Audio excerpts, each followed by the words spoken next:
there's just so many things. And those people that you're bringing in have to be of the highest degree of caliber, and they have to have enough people underneath them in order to be able to execute flawlessly. And I was just like, it's a lot. It's truly a lot.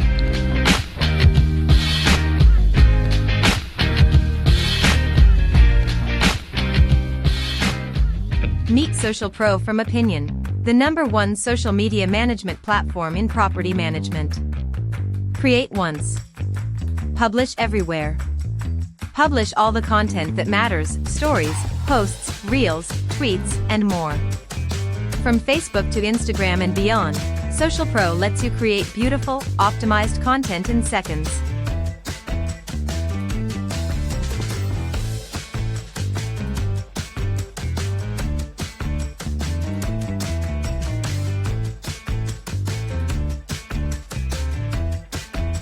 Send posts to every major social network, instantly or on a schedule, all with just one click.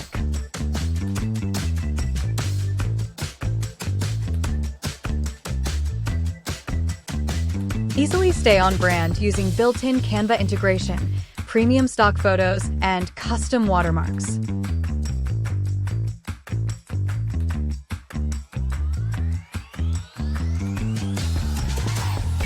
One inbox.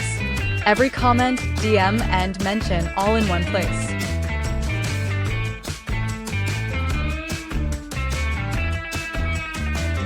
Measure what matters with clear insights into top posts, audience growth, and engagement stats across all locations. Collaborate, post, schedule, create. Social Pro elevates resident engagement with AI-powered simplicity. Social Pro from Opiniion. Elevate your brand. Engage your residents.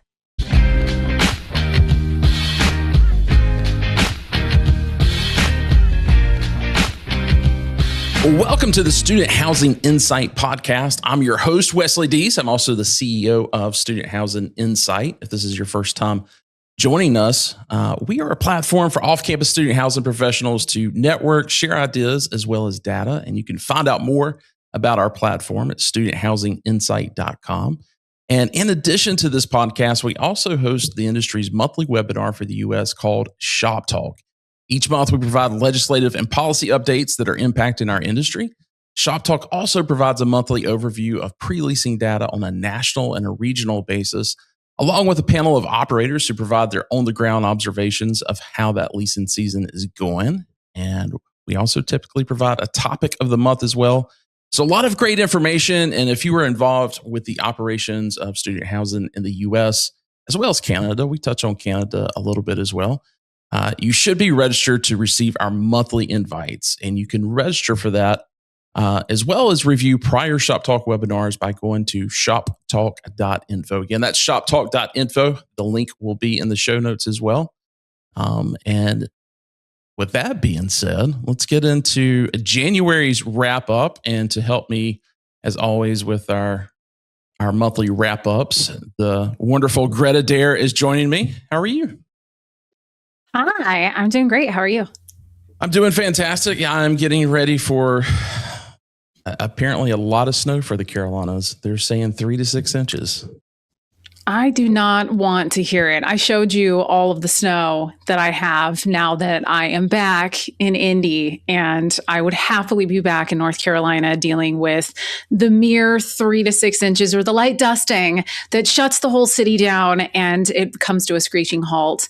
God, I miss it so much. It's so cold here.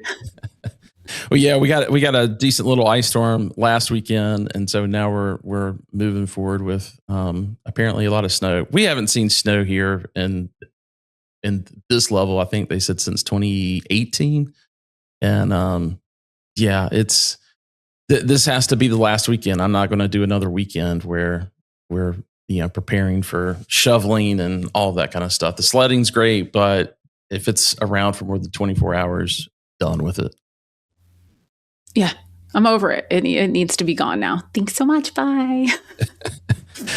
Well, hey, a lot of things happening at the end of the year. And the first thing I want to kind of at the end of the year, as well as the beginning of the year, I should say, welcome to 2026, everyone. If you didn't catch our last podcast, but one of the things that happens in our industry at the end of each year is there's some lists that are sent out from our friends at Student Housing Business Magazine that is kind of summing up, the top 25 of the owners, the managers, the third-party managers. They do some other lists throughout the year. I think but I think developers, I think that actually comes out like closer to April, just because of how things are happening with the development cycle. And I wanted to bring on a special guest today because at the top of this list, there's not a lot of change that typically happens in the top like 3 to 5. I don't want to say there's not a lot of change. They're changing, but they've all been getting bigger, and no one has really been taking over another spot. And the number one spot has been held by ACC for years. And we finally have a new number one in top 25 student housing managers. And that's Asset Living. And to kind of talk to us about that today is the man himself, Jason Fort with Asset Living. Welcome. It's such a pleasure to be here with y'all. Sitting back talking about weather. Oh my gosh. I had to get out of Texas early on the heels of trying to get to MNHC, get all those meetings out. I get to Las Vegas. It's sunny. It's 60 degrees. My wife's texting me pictures of home, and oh my gosh. I'm glad to be here with you. I want to hear it. Now you're in College Station. Was it ice? Did it have any snow in it? What was it? When I picked my daughter up from school yesterday, I asked her the question. I said, okay, did we get to play in the snow? She's like, Dad, it didn't snow. It was just ice. We played outside, but it wasn't any fun. It was just ice, and we missed school. So yeah. My 12-year-old was super disappointed she didn't get snow. Yeah, I will say for us, the streets were ripe for sledding, and I was happy with that. But and we've still got some of that left over, in shaded areas and stuff. But so glad that it got going within about 24 hours. So. I still have all of mine. Oh, God. All of it. Well, hey, I want to bring up this list. I did some kind of back of the napkin math from year over year, and, ACC sold off, it was over 10,000 beds, I think, between 2024 and 2025. So we knew their number was coming down, out doing a bunch of development or anything like that. So I knew that the delta was going to get smaller between you guys. But you guys have blown it away with 142,939. And that number was beds for those that aren't looking at the screen. But, even if they kept that, if ACC had kept those beds, you guys still would have overtaken this by 3,000 beds. So congrats to you guys and at Asset Living for that. But we've got to ask, how did it happen? And what are your thoughts about finally taking the number one spot? Yeah, I certainly appreciate the kudos, and Stacy and I couldn't be more fired up with the progress and the jump that we've taken, not just last year, but in the last several years. Our student growth has been super exciting. Last year, we were able to add about 30,000 beds just organically, which is since I've been in this chair for about 5 years, and by far our best year ever. So it's certainly the trust that our clients have in us, our operational excellence, and certainly our team. Our team has decades worth of experience, and it certainly has helped. But also, the growth can really be set aside on our multifamily side. In 2020, we had 71,000 units. We closed 2025 with almost 500,000 units. Holy cow. 45% growth the last 5 years. It's just been incredible. And this is year 22 for me with Asset. And started out when we had 4 student housing properties, and now we have 200 plus student housing properties and 143,000 beds, and the number one operator for 15 years straight.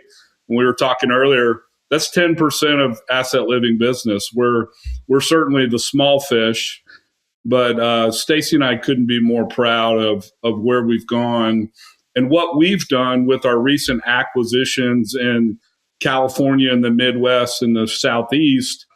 Traditionally run multifamily properties that are in student towns that were struggling. We have converted those to student by the bed properties. And that is really, along with the organic growth, the other growth factor is just doing that, using our student housing secret sauce and turning those multifamily properties that are struggling, that don't really understand student housing and the different side of your brain you have to think out to operate. We've converted those properties to buy the bed. And that really, especially the last 3 years, has certainly fueled our growth. What a lot of people probably don't know is that being a third party operator, we work ourselves out of business a lot every year. We have a lot of transitions with sales and owner operators coming in and buying our properties, and our owners, couldn't be more thrilled when they get to sell a property and make a huge profit. So the ability to grow organically through multifamily to student conversions has been something that we're extremely proud of at Asset.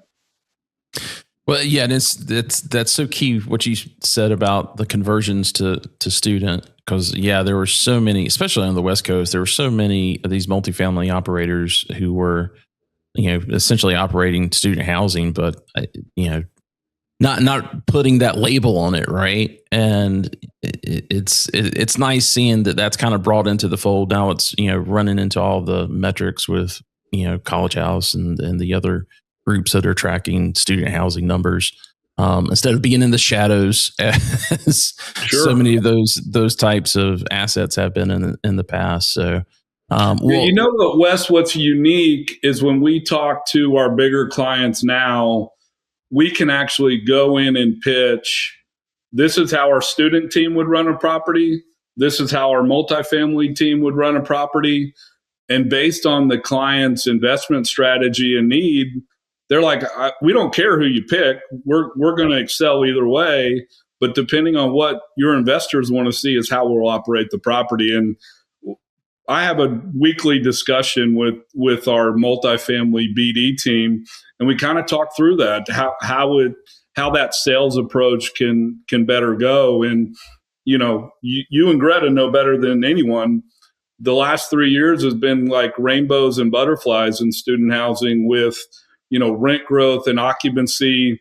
The last 18 months certainly hadn't been that way. And there's a lot more challenging markets. Rental growth has been challenged. Occupancy has certainly struggled in some markets. And now the last year, our data transparency has certainly changed too. So we're certainly hitting a new time in student housing that we hadn't seen in a couple of years. Well, and this is probably more of a question for Stacy, but I'm sure that she's talked to you about it. Converting those over to lease by the bed. What's been kind of the biggest challenge? Has it been the residents getting used to it, or has that been welcomed? What's kind of been the big lift on doing that? The biggest thing is year one is the leases, because some people don't want to change by the unit. They want to stay that way. So it's almost running two platforms in Entrada, where we have a buy the unit system and then a buy the bed system.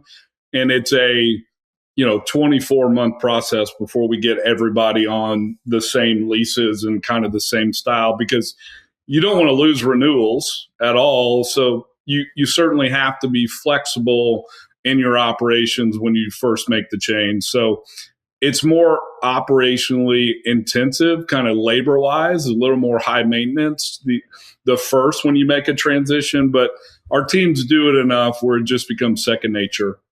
Yeah, I've got some conversions going on the other way on the consulting side, and that first year, especially from a system standpoint, because we've still got we've still got lease by the beds that are leases in place that were by the bed. And one, you've got to, nobody likes change, but you got to have conversations with folks that, they don't want to have, because it means they've either got to move to another unit. They may have to, in this situation, we've got a sister property. So, there's that ability. But it's, that first year is definitely tough for sure. Yeah, Wes, and we're doing the conversions the opposite way too. We have a couple clients, really one main client that's buying student specific properties and turning them into multifamily. So it's certainly the same. You can't change everyone right going in. You don't want to upset your customer, and there's sometimes people want to stay by the bed leasing. So we've told them from the beginning it's 24 to 36 months that we stay in that process to make sure a full conversion and the resident experience and customer service doesn't change any. Well, hey, I want to move on over to the other list of top 30 or top third-party managers. This only goes to 15. It doesn't go to 25, but we've got here the list of where everybody ranks from a third-party standpoint versus to their ranking in 2025 on the other management list. And this is one, that you guys have owned for a long time. And I think I want to call out to Cardinal Group here and congratulate them on moving past 100,000 beds. They've been just sub 100,000 over the past year, but this year they broke through with that with 115,520 beds. And two things that are interesting about you guys and Cardinal is over the past several years, you guys have I don't want to say came out with it, but started doing these, what we refer to as white label management, where, everything from, and you're probably better explaining this, and it's probably different for every single group that wants to do this, but a management company that doesn't have the resources, and when I say management company, it's specifically owner operator in most cases, where they don't have, the resources that some of these larger management companies have. And there's also a lot of other benefits to, from insurance perspective and everything else of kind of being lumped into that same portfolio, but they want to have some control, like from a regional manager level down, and those kind of being people that they've assigned to their portfolio. Am I describing that pretty well, Jason? Yeah, I think you're doing a good job at it. And I certainly get confused on every term, if it's white glove, if it's white label, if it's dedicated teams. I mean, there's so many different topics out there. Our term that we use at Asset Living is shared services.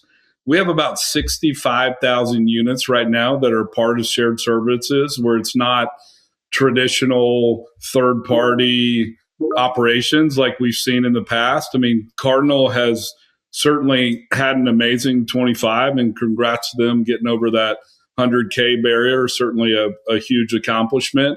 And, they were, at least student housing, were kind of the first to jump in with this white label program, and certainly done a good job of that. And we have, like I said, 65,000 units throughout our country, and we'll do anything. We'll just do accounting. We'll just do leasing. We'll do full operations. We'll do full operations where our name doesn't show up anywhere.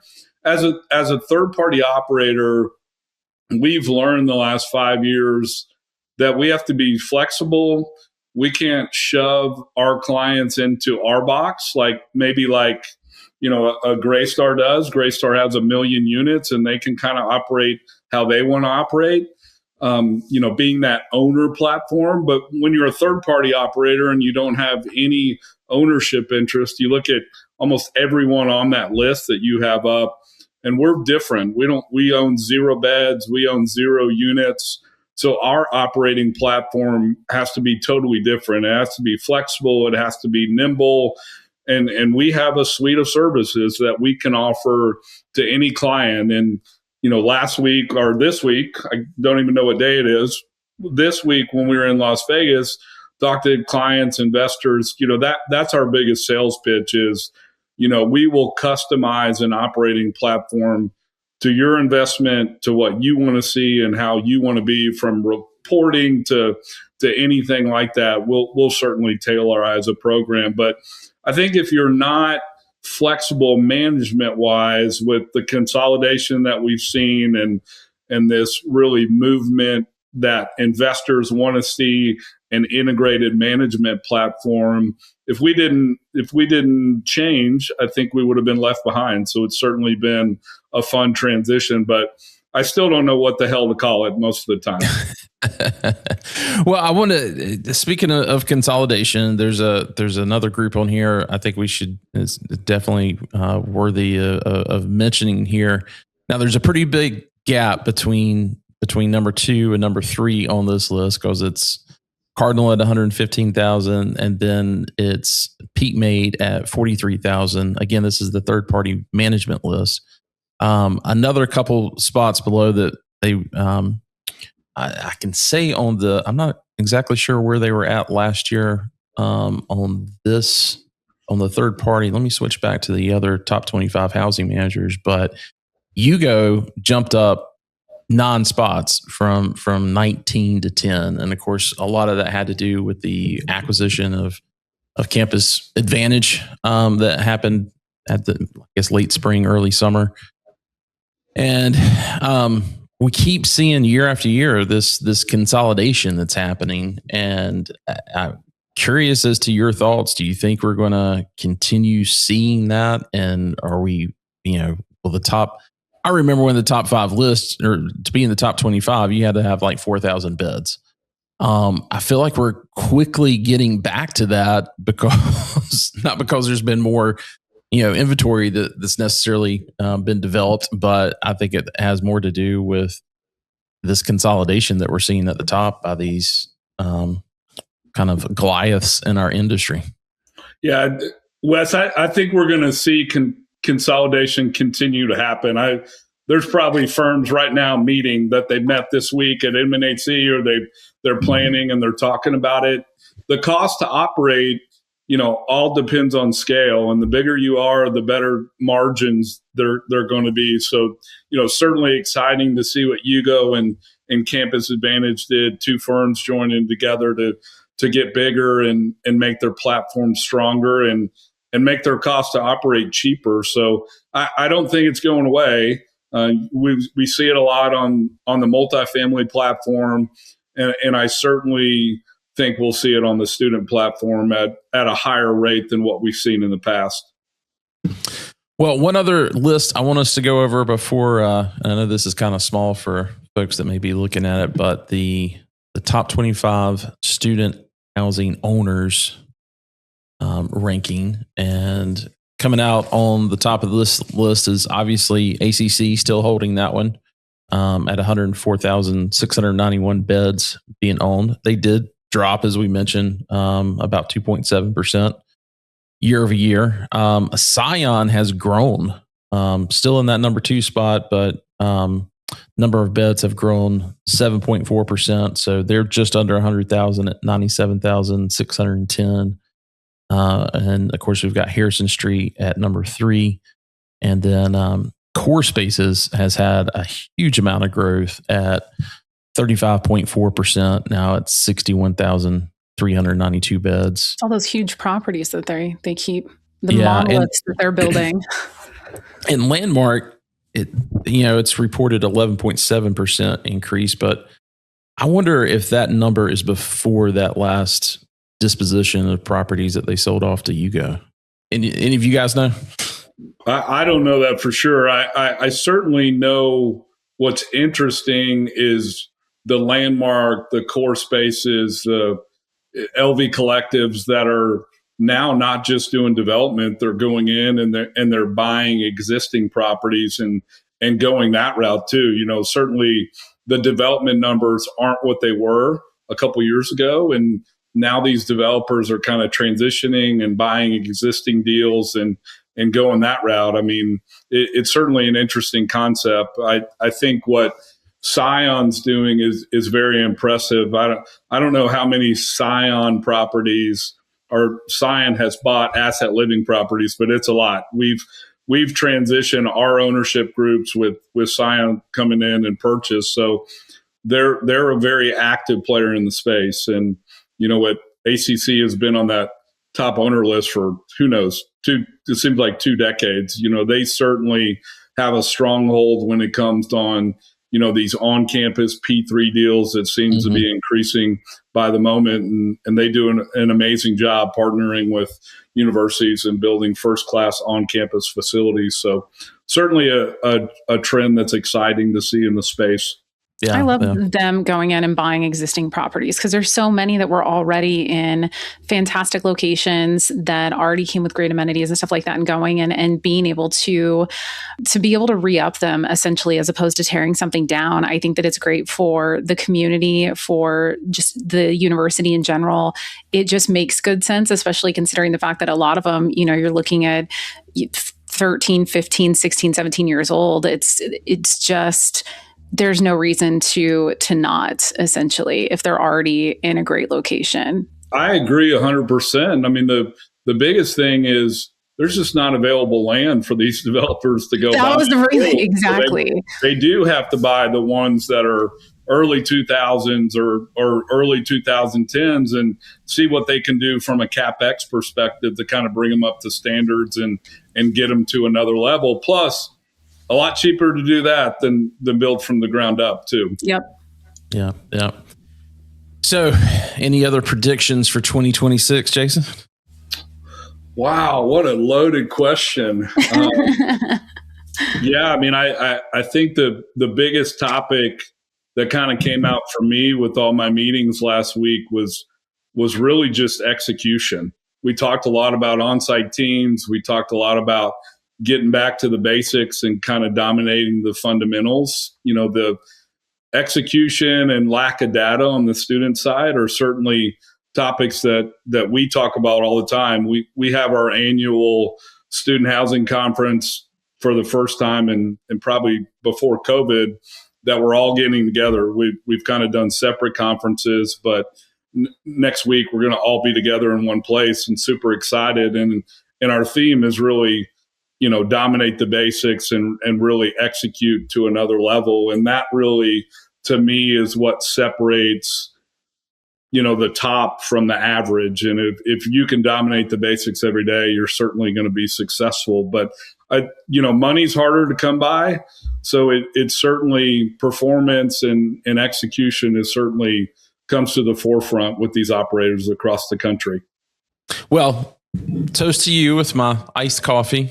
I appreciate that. Congrats to you and Stacy and the whole team, and thanks for coming on and sharing a little bit about, you know, behind the scenes, how all that took place, and looking forward to you guys maintaining that position for a while for sure. And hey, we've got Interface coming up in just a couple of months. I'm betting you're already registered and locked in and ready to go. I have a 1:30 meeting today where we're talking about marketing for Interface. So it's certainly top of my mind for sure. Well, one thing you could put on that list, this was an idea. I think I may have talked to you about it at LeaseCon, but I was talking to some of your old colleagues at when we were out in Scottsdale for NMHC Student Housing Conference in October. And I was sitting at the bar with TJ Chambers and Joe Goodwin and the whole College Station crew. Yep. I think you were the property manager for most of the. That's right, I was. And I was like, it is just so unique, and kind of following that tree from that property you were over at College Station, and how that has turned into so many things. Really, how many people stayed at Asset and grew the company out. I want to do a podcast with there's probably 20 of you, JD McLeod, the original crew. Yeah. And so, we got to figure out a way to do that. I'd love to do that at Interface. Also, considering the fact that those are all our people. I would absolutely love that. That would be That would be so much fun. And the tree that kind of comes from the Cambridge at College Station at the time, now called the Cambridge Hall, but 22 years later, we still operate the property. So it's certainly fun and certainly fun to get together. But I thought MNHC Student in October was their best conference that they've ever done on the student side. I thought the hotel and the platform and the content was first class. So kudos to MNHC for the job that they did in Scottsdale. Yeah, absolutely. But yeah, you guys talk about that. I know you guys always have like a private room or whatever at Interface, and I will bring the podcast equipment. Let's do it. Yeah, let's get everybody in there and talk about memory lane a little bit, because that's got to be documented. For sure. Sign me up. All right, start looking up all the pictures that we can put on B-roll. Sounds good. Sounds good. All right, Jason, take care. Have a great weekend. All right, thank y'all again. I appreciate it. Bye, Jason. Right. See ya.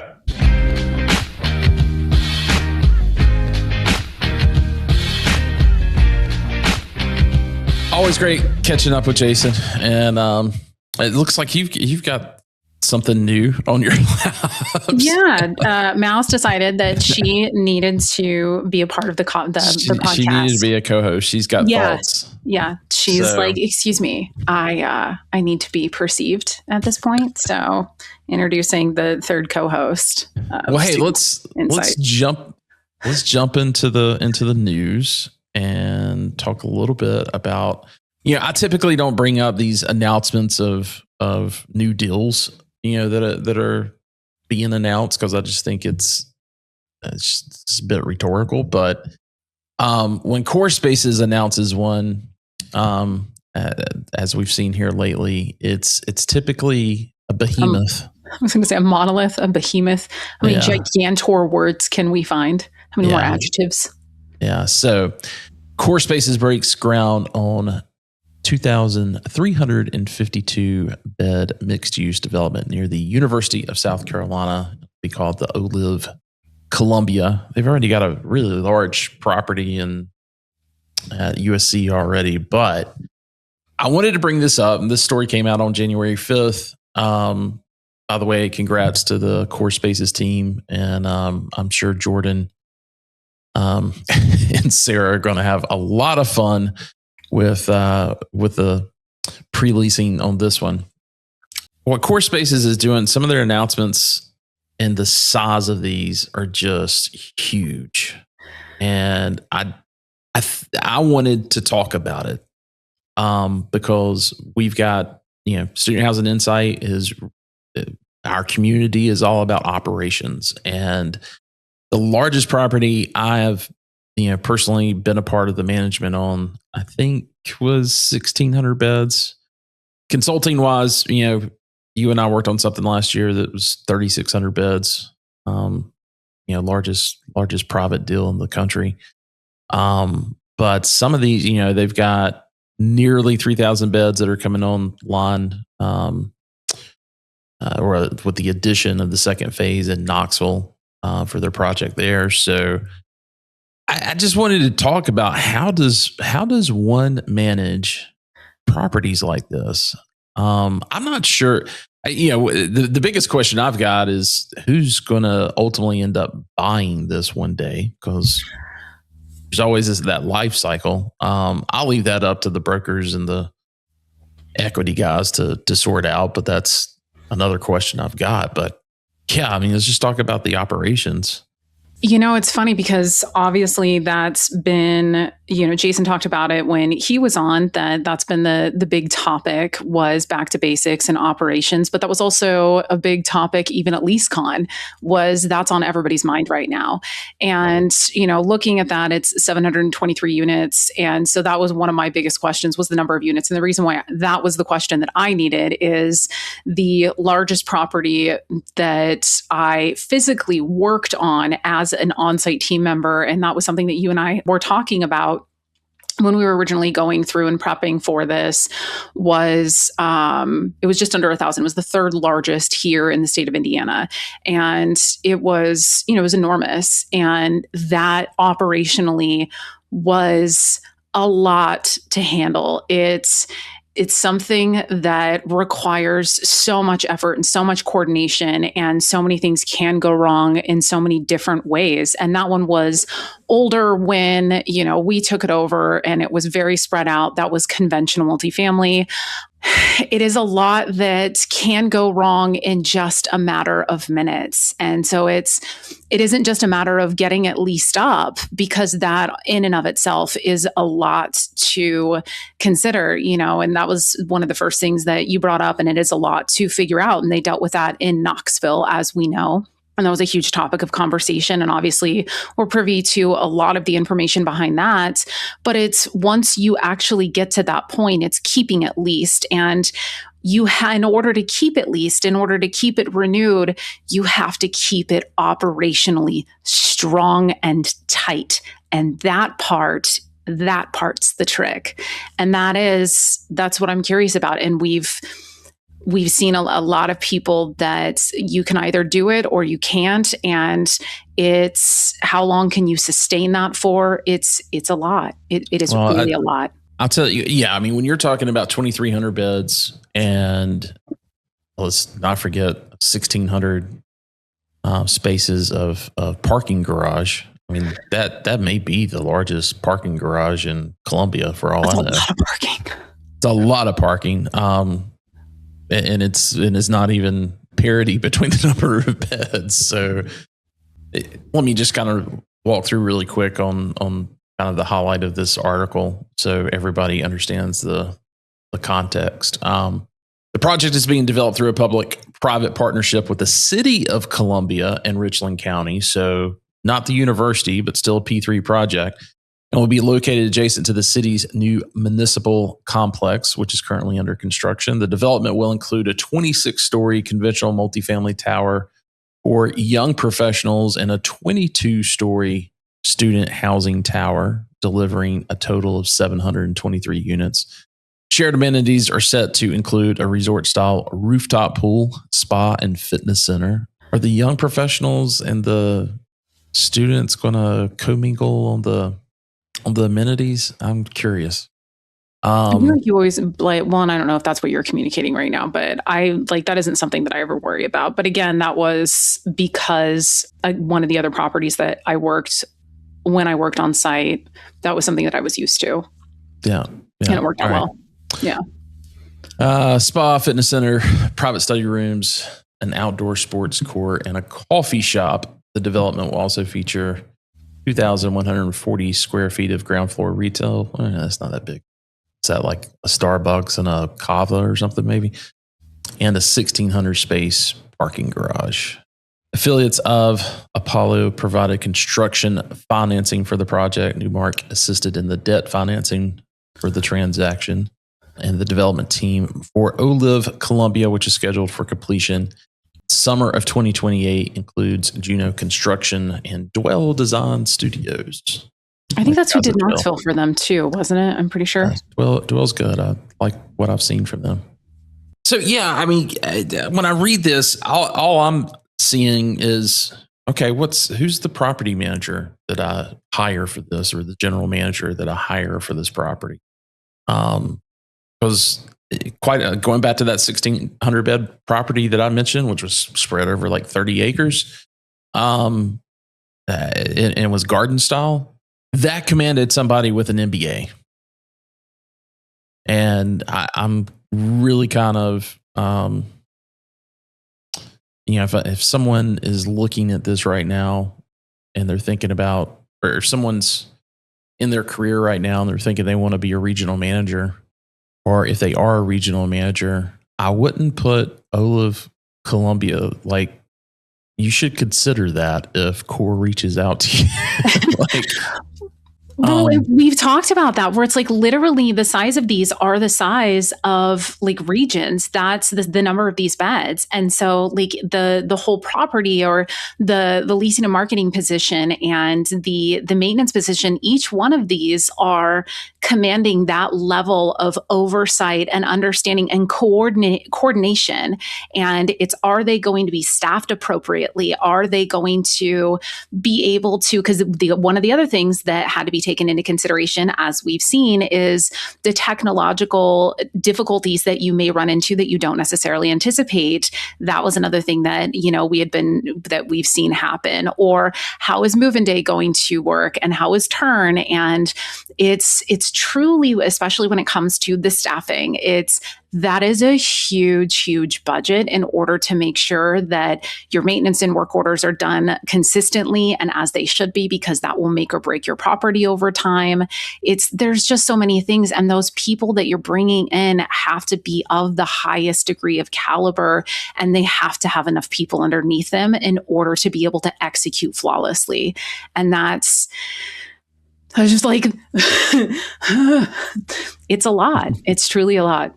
So, yeah, I think, Sarah Maxon's one of our SHI ambassadors. She heads up a lot of things around new development, lease ups for core spaces. So, I'll try to have her on for the next one and kind of talk about, what they're thinking. I mean, we're a good 18 months out. If this is a delivery for fall 28, it's probably another 18 to 20 months out before they even open up a leasing office.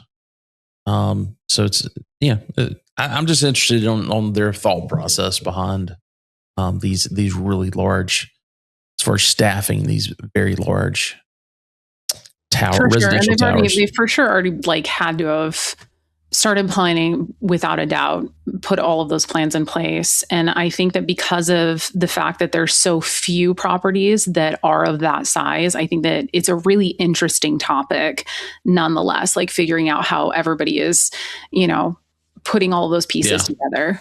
Well, and I will say, I mean, they've got a really great team with their, and I'm blanking on the name of the project that they currently have in Columbia, but Joni Ashford, she's now the regional over that property. She was the manager of that property at one time, and she was actually one of the scholarship winners for the LeaseCon TurnCon scholarship. So they're going to be in good hands with Joni there for sure. So maybe we have Joni and Sarah talk about it. But I would just love to kind of understand, what they're learning on these really big projects, because we haven't seen these numbers before. Feel like it's a whole new ball game. So, let's see. We've got some other news here. Let's move on. Speaking of bigger projects, I won't even bring these up, but LV Collective and Harrison Street break ground on 862 bed development near Virginia Tech. So again, it's a big one, but it's not 2,300 beds. Landmark and Manulife Investment to break ground on a 950 bed development near University of Michigan. That's a pretty standard size for Landmark, though. Yeah. This is one I'm curious of. I think it's worth discussing. We're talking about new development, and let me share my screen here. So yeah, those are a couple of obviously large projects. This other project I did want to talk about because it was recently, phase one of it was recently delivered, and I'll have you read this because I think I know Manhattan is near and dear to your heart. And just the real estate sector there. The thing about, I have this conversation with a lot of these marketplaces that are helping international students find housing, in the US. And they're always focused on, Manhattan, Boston, San Francisco, these cities where there's just not any purpose-built student housing.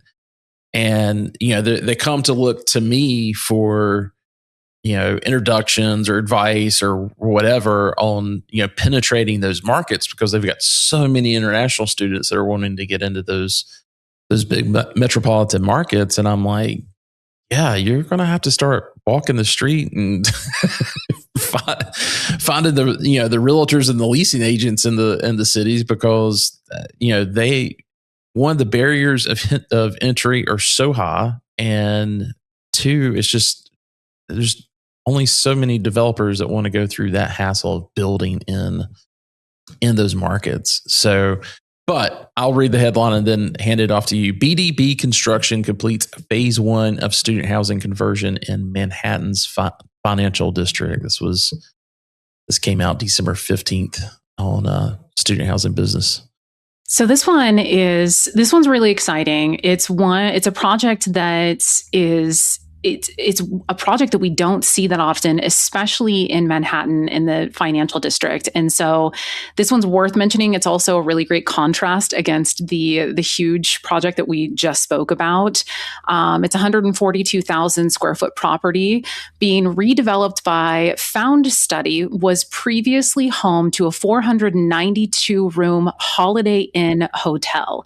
So full redevelopment of a hotel, which is a concept that I've always loved. You know that. We've seen it done in a lot of different markets, but I especially love it in a place like Manhattan. It's really, to me, if it can be done in a location like that, I think it's wonderful anywhere, but especially, like you said, because of the barrier of entry. So at 50 stories, the community is the tallest student accommodation in the world, according to BDB. The redevelopment project included the addition of new finishes, cabinetry, and fixtures to all common areas, and a reimagining of shared spaces to better serve student residents. Fully furnished units will be offered in single, double, and triple occupancy configurations. Shared amenities are set to include a communal kitchen and dining areas, laundry facilities, study spaces, and a fitness center. The development will also include the conversion of an adjacent chapel building into a shared amenity space. Completion is planned for 2026. So a couple of things here. One, this to me is the ideal circumstance for single, double, and triple occupancy configurations with communal kitchen and dining areas. I don't feel like that is the perfect circumstance for every single market. But when we're talking about... I do love the communal kitchens, and I've seen this in non-metropolitan markets work really, really well. One thing I'll say from an operating standpoint is you have to have a cleaning staff, because I don't want to say the students don't take care of it. That's not what I'm saying. There's a lot of them are still learning those cleaning skills. And especially with roommates, nobody wants to clean up after someone else. And so it turns into like this resentful, I'm not cleaning thing. Yeah. I can happen with couples. Well, I mean, you think of just a 4-bedroom, 5-bedroom, 6-bedroom units that we've seen where it's basically the same thing. Now you're talking about 20 studio apartments sharing one kitchen or what have you. And even if it's like one on each floor, but regardless. Yeah. But I will say from a community aspect, I think it just provides a whole different experience that I think if it's managed correctly, students really love it.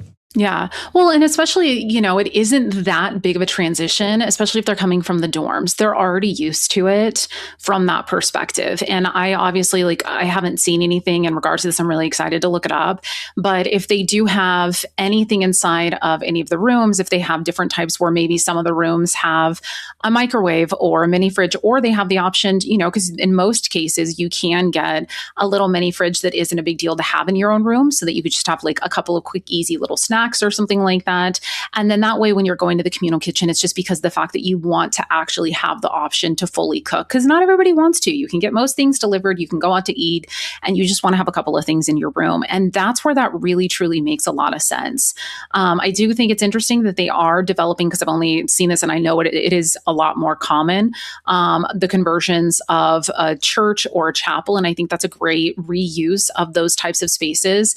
But it was in San Marcos, and one of my favorite memories working with ACC, because of two people I absolutely adored working with, and that was Lori and Sod.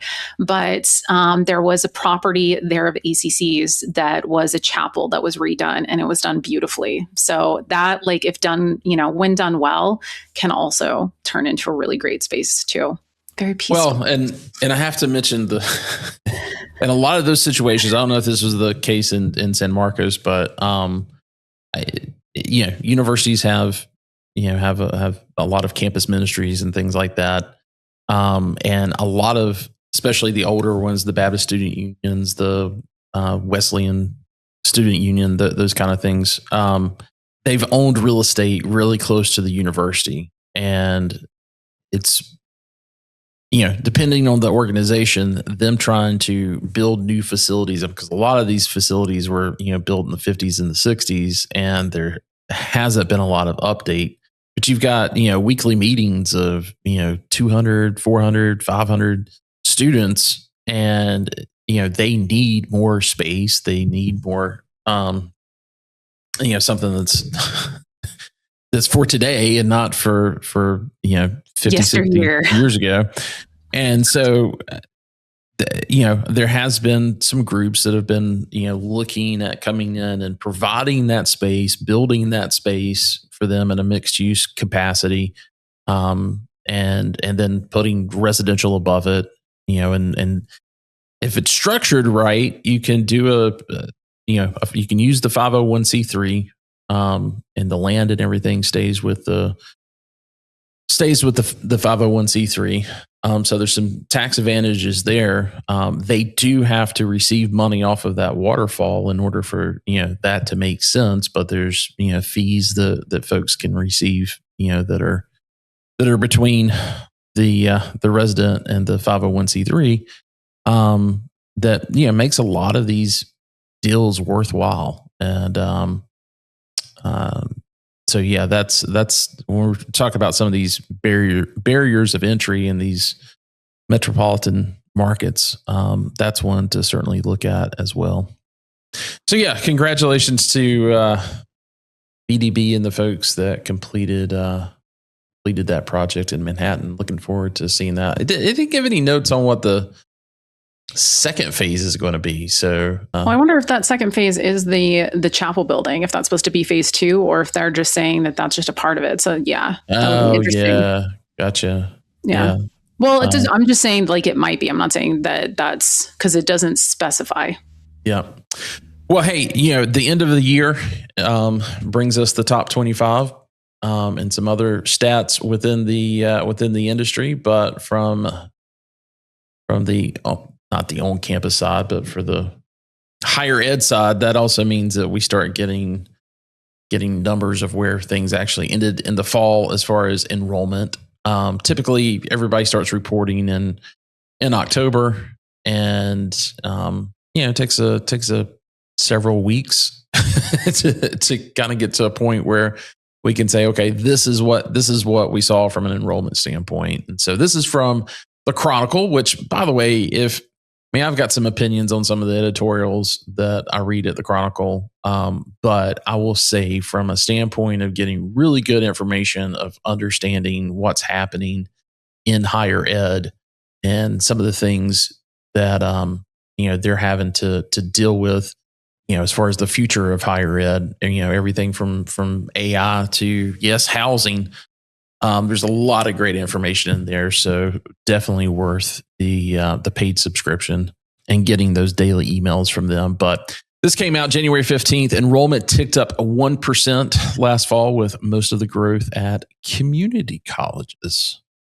So I want to dive in here just a little bit, and you can see these numbers if you're watching this on YouTube.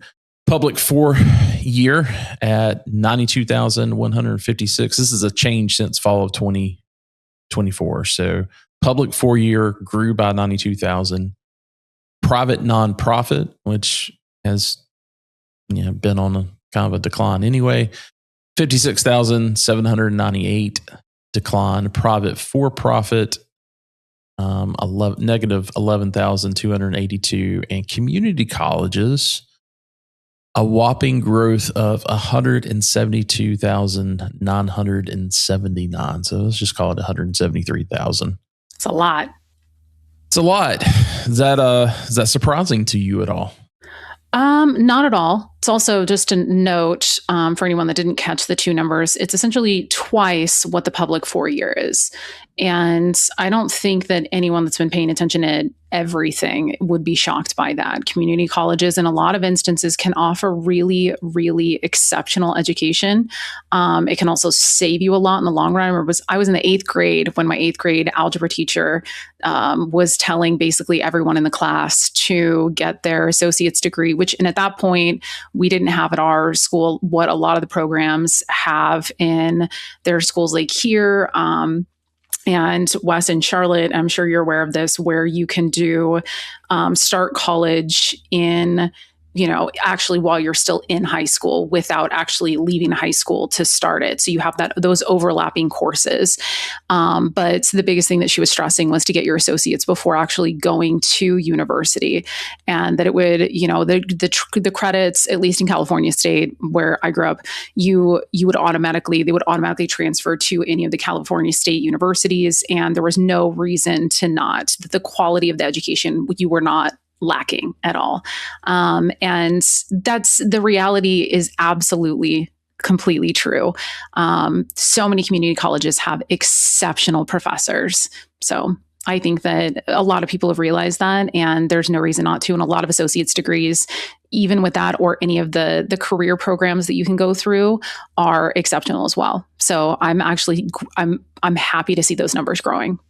Yeah, I think there's, I don't have the breakdown of what programs people are taking at community colleges, but now I'm going to want to look it up. Yeah, well, I think one thing, and you'll see it in this article, I'll bring up here as well. Before I get to that, here's a couple of things I want to kind of hone in with this article. So grad enrollments held steady. It was masters. I mean, if you're looking at this chart, like, it pretty much seems, we're looking at masters, doctoral, and professional. And it's pretty much straight lines ever since January of 2020. Masters went down a little bit this year, but when you compare it to, January of 2020, it's pretty much it has increased from just below 2 million to above 2 million. So, not a lot of change there. But some things that I saw here in the Clearinghouse report, when I looked at this when it came out, by the way, if we'll make sure that we put links for this in the show notes as well, if you want to go in and dig more deep into it. But a couple of highlights that I wanted to certainly read off here. In fall of 2025, there were over 19.4 million post-secondary enrollments, 16.2 million undergraduate, and 3.2 million graduate students, compared to 19.2 million students last fall. So this is a 1% increase in total post-secondary enrollments, driven by undergraduate gains of 1.2%, while graduate enrollment remained stable. Here's the other one I wanted to talk about. Enrollment in undergraduate certificate and associate degree programs continues to grow at a faster pace than bachelor programs or program enrollment, up 1.9% and 2.2% compared to 0.9%. After 4 years of consecutive growth, there are now 752,000 enrollments in undergraduate certificate programs at community colleges, a total increase of 28.3% from fall of 2021. And that's the thing I want to kind of hone in on. We are seeing, and I know from community college up to MIT, everybody's doing their own AI certification. So there's that. There's other certifications. I won't get into all. I won't sit here and name them all. But you've likely got them in your inbox at some point in time. That's getting counted into these enrollment numbers that the universities are putting out. And you really have to. I talk with a lot of developers who look at these numbers and say, well, enrollment's increased by 5%, 6%. We should be able to do more student housing. And I'm like, yeah, but you got to look where most of that's happening. You've got these professional certificates that they're throwing in there. If you don't look at the common data set, you're not going to pick it up. But you've also got a lot of dual enrollment where you've got high school juniors and seniors. The programs I was talking about. Yeah, that are taking college courses. Either some of them are obviously on college campuses and in college classrooms, but those folks aren't going to be moving into on campus housing, much less off campus. They're at home living with their mom and dad with their own little bedrooms. Yeah, and chances are most of those classes that they are enrolled in are online only anyway. So I think that's just wanted to bring that up because we're seeing seeing more and more of that kind of stuff that people don't necessarily look through when they're looking at these enrollment numbers. And then we've also got issues where, not issues at all, but I think a lot of students are starting to look at the amount of debt they have to take on in order to get a 4-year degree or more. And they're like, yeah, I'll go to welding school. So I wanted to touch on something that isn't specific to housing, but is specific to education that I thought of while we were sitting here talking about this. And it's more on the topic of, basically kind of how the numbers are reaching. My brain was like homeostasis, but how we're seeing it always stays level with it's not on that topic. That was actually a different thought that I was having, where we're seeing that flow into community colleges and we're seeing it stay stable here, and that's great because we're always going to need the doctoral programs, and we want to see those very high educational programs stay steady. And we do, or at least I, like I said, I see that value in community college, and that's less educational funding that people are going to have to worry about. And the quality of education is still there. However, I do want to note that one of the thoughts that crossed my mind while you were speaking and while we were kind of going through it is, we also need, as an industry, and I think that this is probably more so on those who also have properties on the multifamily side, and just kind of something to park kind of in our head is there are a lot of positions in our industry that aren't accounting specific, that aren't software specific. When we are hiring for our positions, when we're posting for our positions, are we consistently requiring a bachelor's degree when we don't necessarily need to be requiring a bachelor's degree? And are we still just adding that in there because it's a holdover from years and years and years? And one of the things that I observed throughout my career was that this was something that I noticed a lot more on the multifamily side than on the student housing side. So that's one of the reasons why I'm saying this specifically for those of our companies that are on both sides of that straddle both sides of the sectors.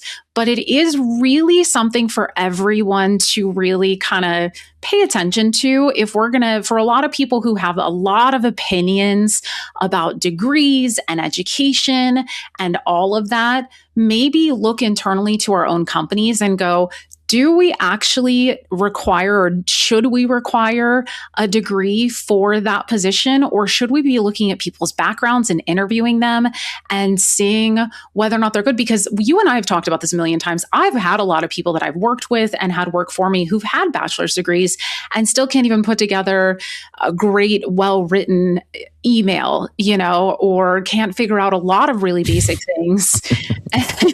And you're just like, really? Why is this a requirement? Having that degree of higher education isn't proof necessarily. And even if they went to a great school, doesn't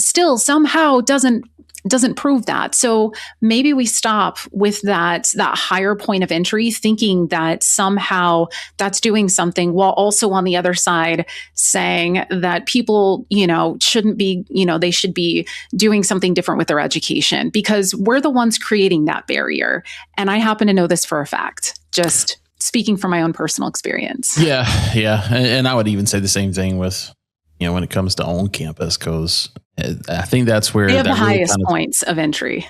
That came, a lot of that came over as far as our industry in the off-campus side. A lot of that requirement for a degree and everything came from being on campus, because that's what, they were requiring VPs of, not even VPs, but anyone that kind of wanted that track in student services. They want them to eventually have a master's and a PhD.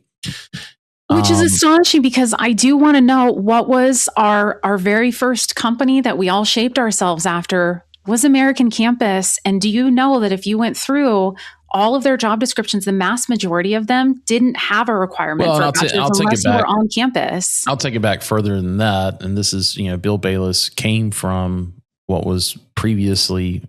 Are you about to bring up Dobie? Well, no. Oh, sorry.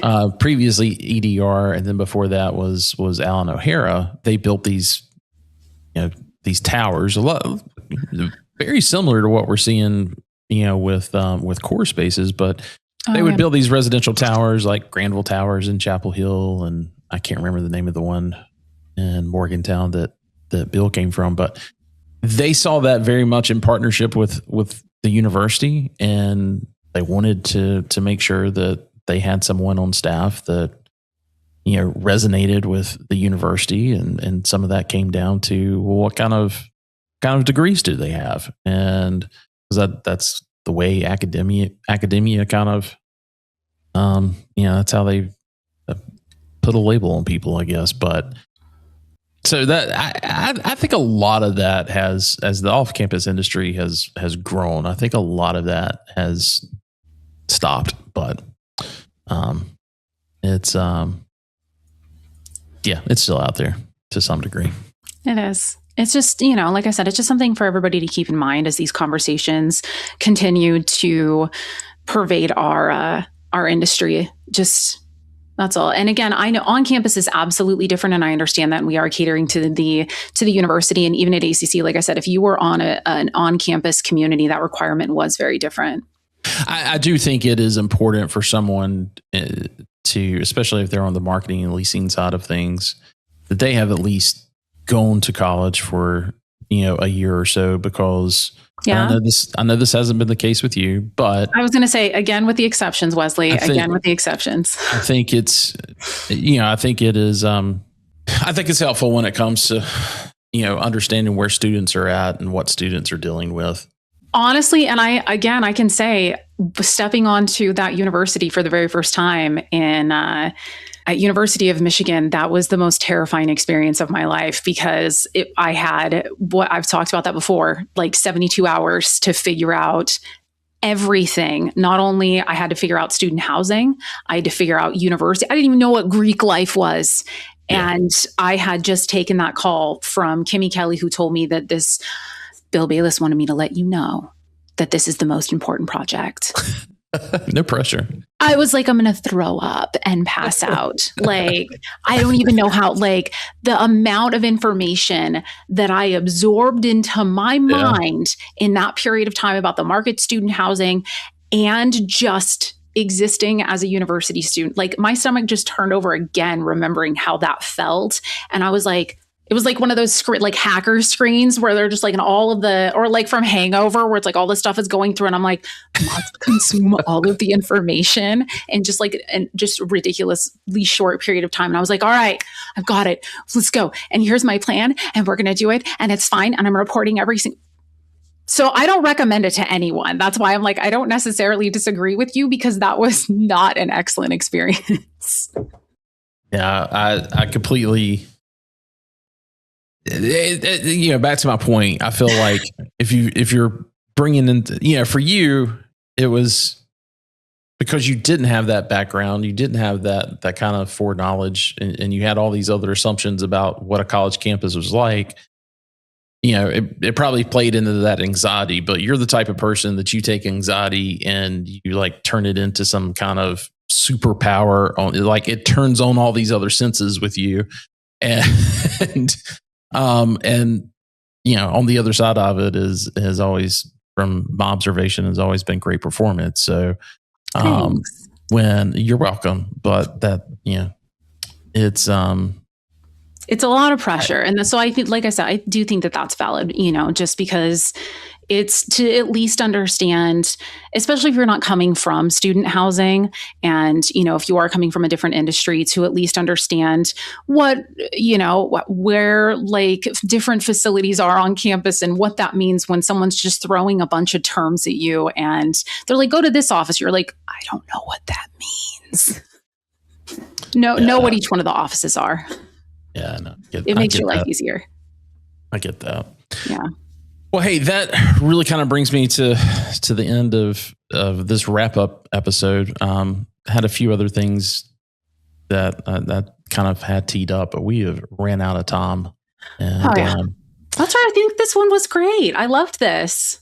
Yeah, love having Jason on. Would love to hear from other folks. So, are there topics in this wrap up episode that you'd like for us to cover? Like I said, I kind of glossed through. I don't even cover like the financing stuff because I don't think our audience is. We definitely have got finance people in the audience, but it's a small minority, and I'm really trying to make this an episode that someone can consume while they're, out on a walk or whatever, and just want to kind of get caught up on things they may have missed.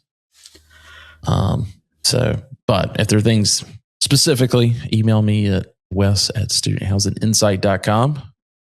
Gretta, thanks again. Sir, as always. All right. Take care, everyone.